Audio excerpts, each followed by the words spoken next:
They RTV app వార్తల్ని క్షణాల్లో చదివే అవకాశం ఉంటుంది. ఒక న్యూస్ పేపర్, ఒక టెలివిజన్ ఛానల్ మీ చేతుల్లో ఎప్పుడు ఉంటాయి. తగ్గట్లే జరాలు కాళ్ళు వాసిపోతాయి, అన్నం తగ్గి ఇట్లా నిరసత అయిపోతున్నది.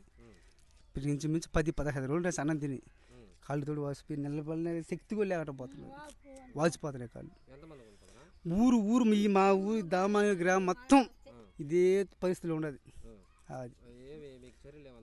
ఏమి చర్యలే లేవు అసలు. హాస్పిటల్ పోతే ఏ ట్రీట్మెంట్ చేసినా ఇట్లా పారాసిటమాల్ మాత్రం ఇస్తారు, నిప్పులు మాత్రం ఇస్తున్నారు. అవి వాడిని చేపట్టు ఉన్నాయి. మళ్ళీ ఏదైనా నడిస్తే మళ్ళీ కాళ్ళు వాసిపోతే నిప్పులు వచ్చేస్తుంది. ఇంచుమించు 1 నెల తాగి నెల నుంచి ఎవరు రావట్లే. ప్రతి ఒక్క ఇంట్లో అందరికీ ఉన్నాయి. ఒక్కరు తప్పకుండా చిన్న బిడ్డల కానించి ఎవరు నర్సు అయితే వస్తున్నారు.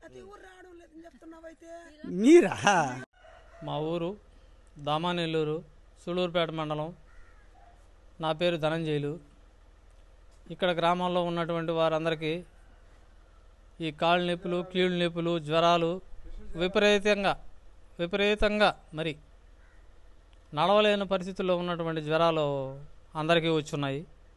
దరిదాపుగా 90% వరకు ఈ గ్రామంలో అందరికీ ఇదే పరిస్థితిలో ఉన్నారు. కాబట్టి మాకు మా గ్రామానికి ఏదైనా ఈ హెల్త్ ద్వారా మాకు ఏదైనా చూసి దానికి తగినటువంటి సహాయాన్ని చేయాలి. ఇదే మా విజ్ఞాపన. పూర్తిగా మా గ్రామం అంతా ఇదే పరిస్థితిలో ఉంది. ప్రతి ఒక్కరు కూడా దరిదాపుగా ఒక కుటుంబానికి 2,000 రూపాయలు, 5,000 రూపాయల దాకా కూడా పెట్టుకున్న వాళ్ళు ఉన్నారు. 10,000 రూపాయల దాకా కూడా పెట్టుకున్న వాళ్ళు ఉన్నారు. 10,000 రూపాయల దాకా కూడా పెట్టుకున్నటువంటి వాళ్ళు ఉన్నారు. చాలా చిన్న భిన్నమైనటువంటి పరిస్థితుల్లో మా గ్రామం ఉంది.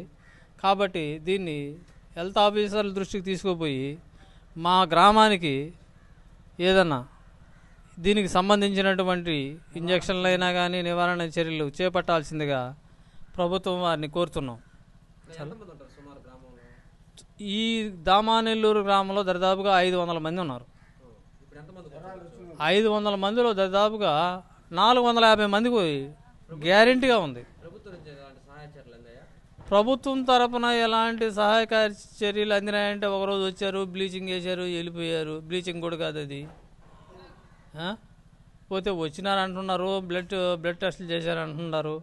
దానికి సంబంధించినటువంటి టీకాలు వేయడం అలాంటివి ఏదన్నా మా అందరికి కూడా అందిస్తే పూర్తిగా అందరూ కూడా నాశనం. 2 నెలల నుంచి ఉన్నాయి. ఇలా 2 నెలలు.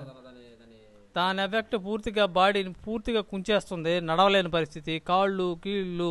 కీళ్ళు మాత్రం హ్యాండ్ కీళ్ళు కానీ, కింద మోకాళ్ళు కీళ్ళు కానీ, దానికి సంబంధించినటువంటి నరాలు కానీ అన్నీ కూడా బంధించేసి నడవలేని పరిస్థితుల్లో ఉన్నారు జనాలు.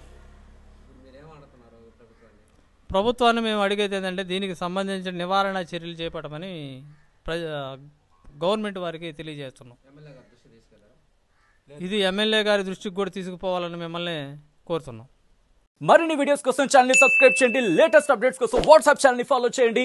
అండ్ లింక్ డిస్క్రిప్షన్ లో ఉంది.